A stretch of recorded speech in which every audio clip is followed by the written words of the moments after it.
Camarades, j'espère que vous allez bien. Dans ce tutoriel, nous abordons le thème de la foi. J'aimerais avant tout saluer ou adresser les salutations les plus respectueuses à celles et ceux qui me suivent et me prêtent attention. Alors, comme on parle de la foi, c'est quelque chose de très important. Oui, c'est très important. En fait, nous savons que certains parmi nous, voilà, remettent en question souvent l'existence de Dieu. Admettons pour un instant que leur point de vue soit fondé. Raisonnons alors avec eux en adoptant leur logique. Admettons que je suis un concepteur industriel fabriquant des objets pour les revendre au grand public. Par exemple, c'est pas moi, des jouets d'enfants, des téléphones portables, des véhicules de marque, etc. Ou même encore, imaginons que je sois le détenteur, bien le détenteur, disons, d'un bien terrestre, voilà, d'un bien quelconque, que ce soit en tant que chef d'entreprise, propriétaire d'une plantation ou possesseur de toute autre forme de richesse ou de domaine. Vous constaterez que ces objets sont conçus pour répondre à la fois aux exigences du concepteur, fabricant, et aussi aux besoins des utilisateurs qui les acquièrent. Voilà. Pour bien illustrer cela, retenez que tout comme un chef d'entreprise attend euh, de son personnel ou de sa production qu'il réponde à ses exigences, un agriculteur investit, par exemple, des sommes considérables dans sa plantation dans l'espoir d'en récolter des fruits. En somme, tout ce qui existe sur Terre, qu'il soit créé par l'homme ou présent naturellement, répond à un objectif précis. Et cette réalité nous ramène à une question fondamentale, celle de l'existence de Dieu, en qui nous sommes appelés à placer notre foi.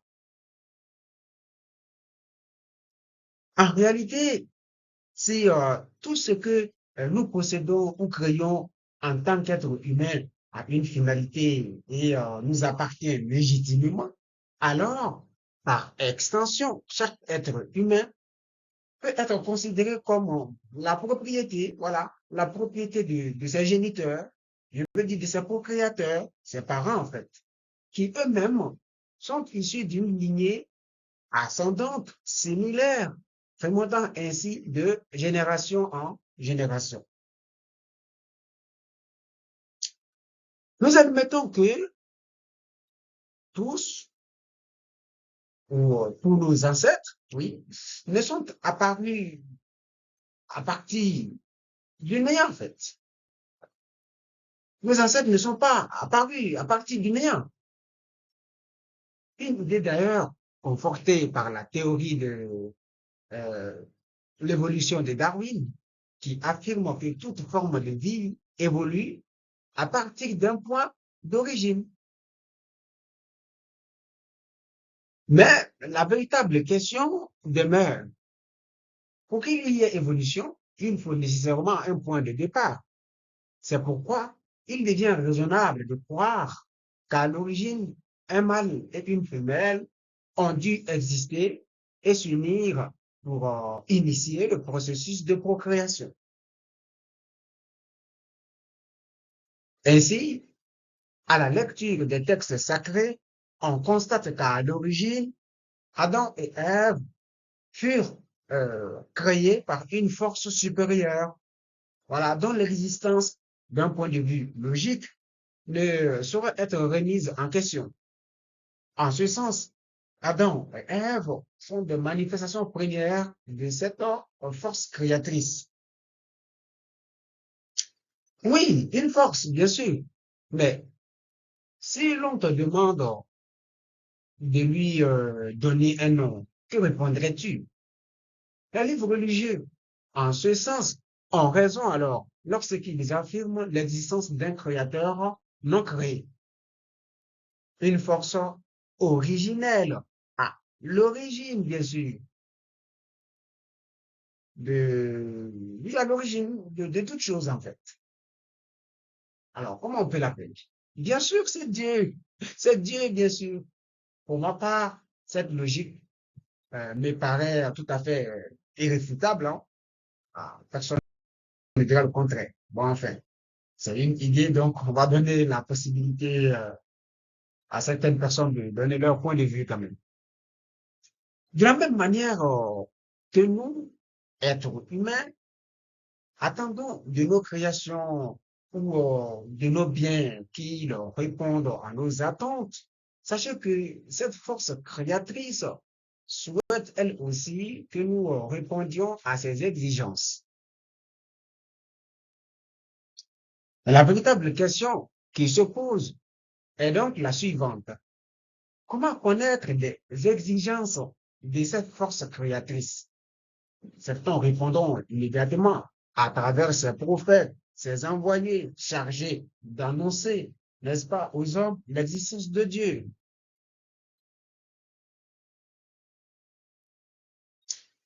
Alors, et à cela, je te dirais, tu as tout à fait raison. Mais allons plus loin, car nous, les contemporains, avons souvent cette idée erronée que Dieu a parlé autrefois à travers ses envoyés et que tout s'est arrêté là, qu'il ne parlera plus ou qu'il ne se manifestera plus. Voilà, c'est ce qu'on pense. Cette manière de penser est fondamentalement erronée. Il serait insensé de s'y accrocher sans réflexion.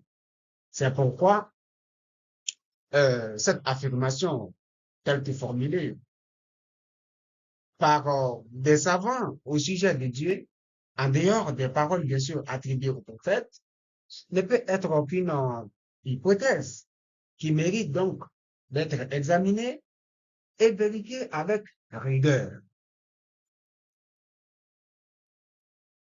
Il ne faut jamais donner sa tête à la guillotine.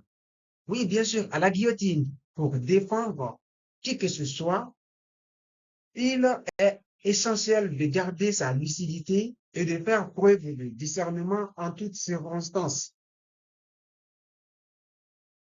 Ce n'est pas parce que j'ai affirmé que seuls les prophètes transmettent véritablement la parole divine qu'il faut pour autant accepter sans réflexion tout ce que l'on prétend qu'ils ont dit. Bien sûr, vous allez me demander comment distinguer ce que les prophètes ont réellement dit de ce qui leur a été attribué. Pour le découvrir, c'est simple. C'est pourquoi j'ai dit que Dieu se manifeste. Et cette manifestation se traduit par une parole que l'on peut considérer comme juste et lui attribuer. Voilà. Les exemples sont nombreux. Voilà. Exemple, prenez différentes régions du monde. Certaines permettent la culture de denrées alimentaires.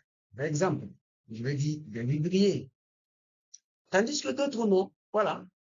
Certaines offrent la possibilité d'extraire, par exemple, du pétrole. Tandis que d'autres également non. Certains possèdent des sous-sols riches en métaux, tels que, c'est pas moi, université, en tout cas des pays qui regorgent. Voilà, les pays dans lesquels on fait les différentes explorations, des extractions, par exemple de l'or, etc. Voilà. Tandis que d'autres en sont dépourvus. Vous voyez? Un autre exemple est l'évolution saisonnière, par exemple, d'un arbre fruitier. Il y a des saisons où l'arbre perd ses feuilles, des saisons où il est particulièrement beau, des saisons de floraison ou de fructification, par exemple. Et tout cela se suit, voilà, dans un ordre bien déterminé, bien défini. Voilà. Quelle est alors la conclusion par rapport à toute cette allégorie? Eh bien, la conclusion est que Dieu est juste. Par conséquent, ce qu'il attend de nous, c'est d'être également juste. C'est aussi simple.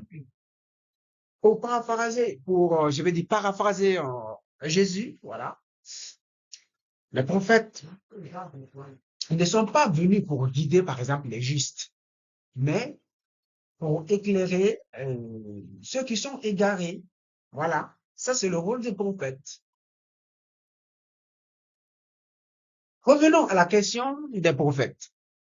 Disons que s'ils détiennent quelque chose de Dieu, cela ne peut être que juste. D'ailleurs, sachez il n'existe pas en fait, je veux dire, deux formes de justice. Il n'existe pas deux formes de justice. La justice, elle est unique. Et Dieu nous a donné du bon sens afin que nous puissions réfléchir et méditer. Ce n'est pas fortuit tout ça. Donc, nous ne nous égarerons jamais en faisant confiance à notre instinct. Dès lors que nous croyons en l'existence de la force créatrice que j'appelle Dieu, Dieu ne cherche rien d'autre. Voilà, ça c'est une conclusion très très importante. Chez nous les humains, Dieu ne cherche rien d'autre que l'harmonie entre nous, les humains, et c'est cela même que j'appelle Dieu.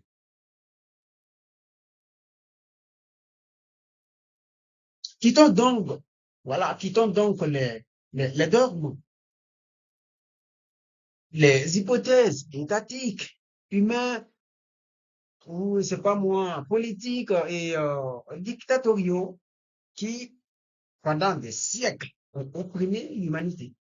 Il est essentiel que l'humain comprenne que l'esprit et le bon sens que Dieu lui a donné sont inestimables, incomparables à quoi que ce soit. Car grâce à cela, on devient facilement maître de tout. Les preuves abondent. On arrive à dompter les animaux, des forêts qui sont plus féroces, plus forts que nous, les humains, bien sûr. Je pense que les messages des prophètes ont été bien compris.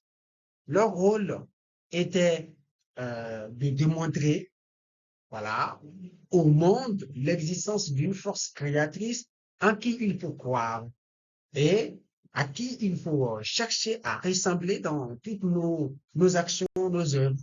Voilà. Le reste n'est qu'un corpus souvent saturé de machination, de manipulation humaine, de politique rédigée et de tout ce que l'on peut imaginer dans le but d'endoctriner ou encore de dominer un peuple quelconque. Voilà tout. Voilà.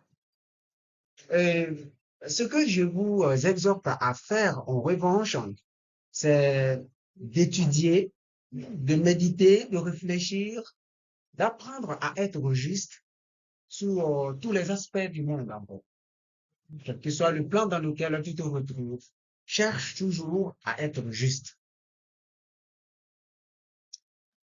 Revenons à nos amis toujours athées qui nient encore l'existence de Dieu. Voici un autre argument qui pourrait vous convaincre de l'existence de Dieu. Voilà. Imaginez-vous dans une situation désastreuse, un tremblement de terre, une éruption volcanique, ou même une invasion par des torrents, des eaux là qui viennent et qui vous engloutissent tout d'un coup. À cet instant précis, je dis bien, à cet instant précis, tu te diras très probablement, si seulement tu pouvais être doté d'une force surnaturelle qui te permettrait d'échapper à cette aventure périlleuse, dévastatrice, n'est-ce pas? Bien sûr que tu y penseras. Eh bien, la force à laquelle tu penses à cet instant précis, voilà, à cet instant précis, oui, bien sûr, je dis bien, c'est ça, c'est cette force que je peux qualifier de transcendantale. Cette force inimaginable, cette force impossible à atteindre, c'est cela que j'appelle Dieu. Et mettez tout ça dans un canal, je pense que vous verrez en fait de quoi je parle. Vous voyez, c'est une logique implacable et irréprochable, disons même impeccable, bien sûr. Eh bien, chers amis, c'est ce que j'avais à vous dire concernant la foi et c'est très très important. Eh bien, mes amis, méditez bien sur les concepts de la foi abordés dans cette vidéo et je vous exhorte à vous abonner à la chaîne pour ne pas manquer, voilà, les prochaines vidéos, toujours en rapport avec la spiritualité. Merci de m'écouter. Je vous dis ciao.